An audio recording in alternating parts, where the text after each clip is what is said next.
রাজ্যে এসআইআর নিয়ে জল্পনার মধ্যেই এক ব্যক্তির ব্যাগে পাওয়া গেল প্রচুর ভোটার কার্ড। একেবারে রাশি রাশি ভোটার কার্ড ব্যাগ খুলতেই বেরিয়ে এলো। কিভাবে এত ভোটার কার্ড তা নিয়ে রিপোর্ট চাইল নির্বাচন কমিশন। কথা বলবো, আমাদের সঙ্গে রয়েছেন আমাদের প্রতিনিধি রুমা পাল। রুমা, কি পদক্ষেপ কমিশনের? দেখো, জানি রাখি এই ঘটনার সামনে আসার পরই কিন্তু কমিশন নড়েচড়ে বসেছে এবং কল্যাণীতে যে ভবঘুরের কাছ থেকে প্রচুর এপিক কার্ড পাওয়া গেছে সেই ঘটনার কথা যখন নির্বাচন কমিশন জানতে পায়, সেই ক্ষেত্রেই কিন্তু রিপোর্ট তলব করা হয়েছে সিও দপ্তর থেকে। এবং কিভাবে এত এপিক কার্ড তার কাছে এলো সেটাও জানতে চাওয়া হয়েছে মুখ্য নির্বাচনী আধিকারিকের দপ্তর থেকে, এবং জেলা নির্বাচনী আধিকারিক কাছে জানতে চাওয়া হয়েছে সিও অফিস থেকে। এবং পুরো বিষয়টা খুঁটিয়ে এবং পুঙ্খানুপুঙ্খ বিষয় পুরো রিপোর্ট দেওয়ার কথা বলা হয়েছে। কারণ এই ঘটনা একটা বলা যেতে পারে একটা অভিনব এই ঘটনার সামনে এসেছে। কারণ একজন ভবঘুরের কাছ থেকে এতগুলো এপিক কার্ড যখন কার্ড উদ্ধারের যে ঘটনা সামনে আসার সঙ্গে সঙ্গে কিন্তু মুখ্য নির্বাচনী আধিকারিকের দপ্তর থেকে সংশ্লিষ্ট জেলা নির্বাচনী আধিকারিকের কাছে রিপোর্ট তলব করা হয়েছে। ধন্যবাদ তোমার। আদালতে অস্বস্তিতে শুভেন্দু অধিকারী। রাজ্যের বিরোধী দলনেতা শুভেন্দু অধিকারী অস্বস্তিতে পড়লেন, কারণ তার রক্ষা কবচ প্রত্যাহার করে নিল হাইকোর্ট। হাইকোর্টের নির্দেশে প্রত্যাহার হলো শুভেন্দু অধিকারীর রক্ষা কবচ। বিচারপতি রাজাশেখর মান্থার দেয়া রক্ষা কবচ প্রত্যাহার। রক্ষা কবচ প্রত্যাহার করলেন বিচারপতি জয় সেনগুপ্ত। তিনি বলেন, কোনো অন্তর্বর্তী নির্দেশ অনন্তকাল চলতে পারে না। পর্যবেক্ষণ হাইকোর্টের বিচারপতি জয় সেনগুপ্ত। কোনো বক্তব্য থাকলে লিখিত আকারে জানাতে হবে সোমবারের মধ্যে। মানিকতলা সহ মোট 4টি মামলার তদন্তে সিবিআই এবং রাজ্যের যুগ্ম এসআইটি গঠন আদালতে শুভেন্দু অধিকারীর বিরুদ্ধে দায়ের হওয়া 15টি মামলা খারিজ করল আদালত।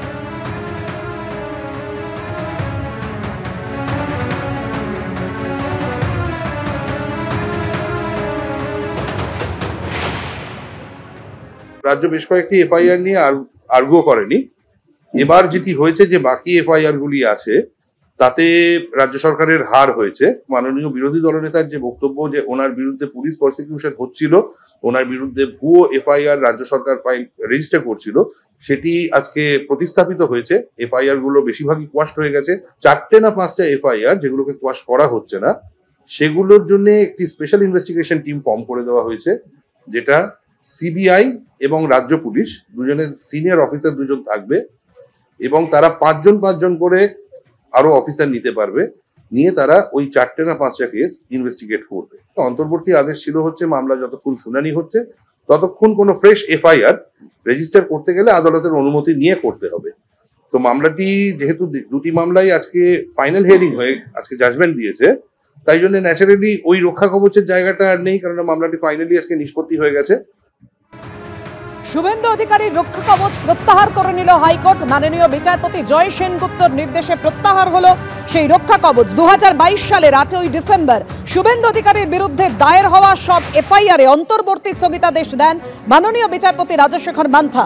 শুক্রবার সেই সংক্রান্ত, অর্থাৎ আজকে সেই সংক্রান্ত মামলার শুনানি ছিল, সেখানেই বিচারপতি জয় সেনগুপ্তর পর্যবেক্ষণ, কোনো অন্তর্বর্তী নির্দেশ অনির্দিষ্টকালের জন্য হতে পারে না, এটার শেষ রয়েছে। অর্থাৎ প্রত্যাহার করা হলো শুভেন্দু অধিকারীর রক্ষা কবচ।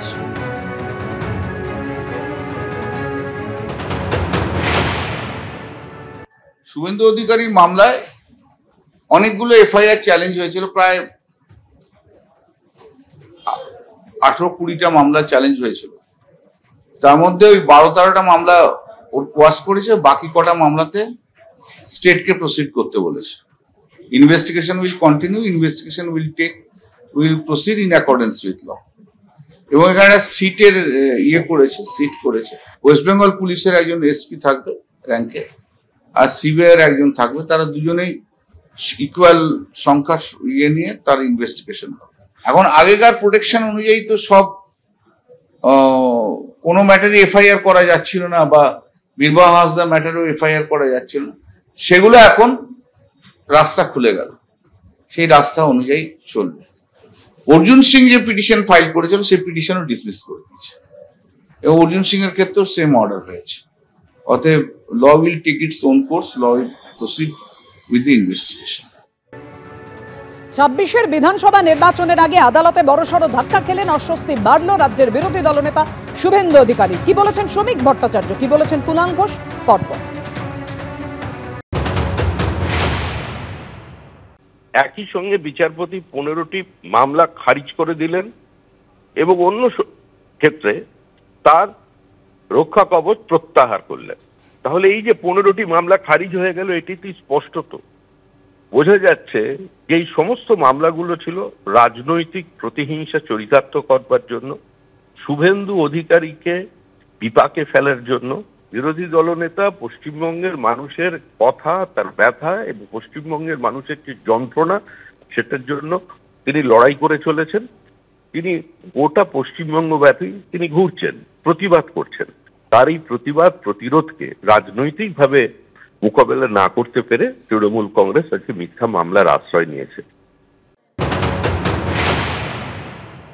একজন ব্যক্তি কোনো মামলায় রক্ষা কবচ পেতে পারেন, একজন ব্যক্তি একাধিক মামলায় ক্ষেত্র বিশেষে রক্ষা কবচ পেতে পারেন, কিন্তু একজন ব্যক্তি ভবিষ্যতে কি করবেন সেটা না জেনে আদালত কখন রক্ষা কবচ দেন, কিভাবে রক্ষা কবচ দেন?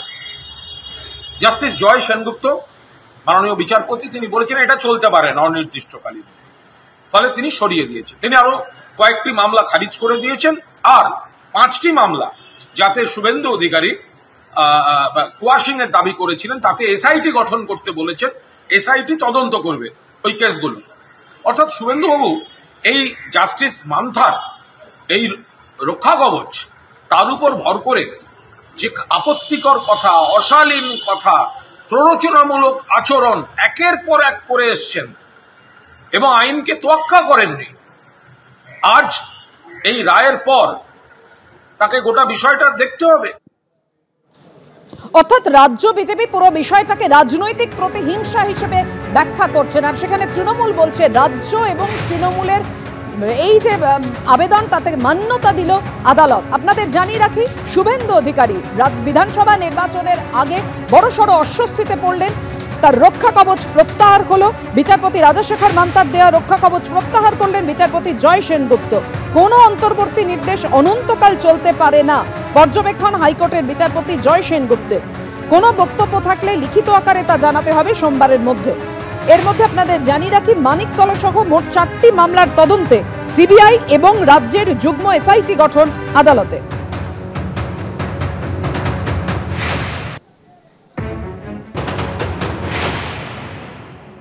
ফাইনাল যখন জাজমেন্ট জজ সাহেব শোনায় তখন ইট ইজ অ্যাপারেন্ট যে ইন্টারিম জায়গাগুলো, ইন্টারিম মেজারের জায়গাগুলো আর থাকে না। তখন ফাইনাল রিলিফ নিয়ে আলোচনা হয়, যে মূল প্রেয়ারটা শুভেন্দু বাবুর ছিল সেটাকে অ্যাড্রেস করা হয়। যারা আনন্দ উল্লাস করবেন বলে ভেবে রেখেছেন, যারা আনন্দ করবেন, মাংস ভাত খাবেন, মন দিয়ে শুনুন। 15টা মামলা রাজ্য সরকার যেগুলো শুভেন্দু বাবুর বিরুদ্ধে করেছিলেন সেগুলোকে সর্বৈব খারিজ করেছে হাইকোর্ট, ওয়াশ করে দিয়েছে। বাদ বাকি 4-5খানা এফআইআর সেগুলো ইনভেস্টিগেশনের ক্ষেত্রেও রাজ্য সরকারের উপর আস্থা রাখেনি হাইকোর্ট। এসআইটি ফরমেশন করে দিয়েছে, এসআইটি করে বলেছে সিবিআই এবং রাজ্য প্রশাসন তারা যৌথভাবে ইনভেস্টিগেট করবে। রাজ্য প্রশাসনের উপর আস্থা রাখলে সিবিআই কে নিয়ে জয়েন্টলি সেখানে এসআইটি হতো। তো যারা আনন্দ উল্লাস করছেন তাদের বোঝা উচিত এই লড়াইয়ে জয় শুভেন্দু অধিকারীর হয়েছে। তারা কি আদৌ শুভেন্দু অধিকারীর এই বিজয়ের জন্য তারা আনন্দ উল্লাস করছেন? করলে করুন, কোনো বাধা নেই। বলুন, তাহলে আমি 1 প্যাকেট মিষ্টি আপনাদের পাঠিয়ে দিচ্ছি।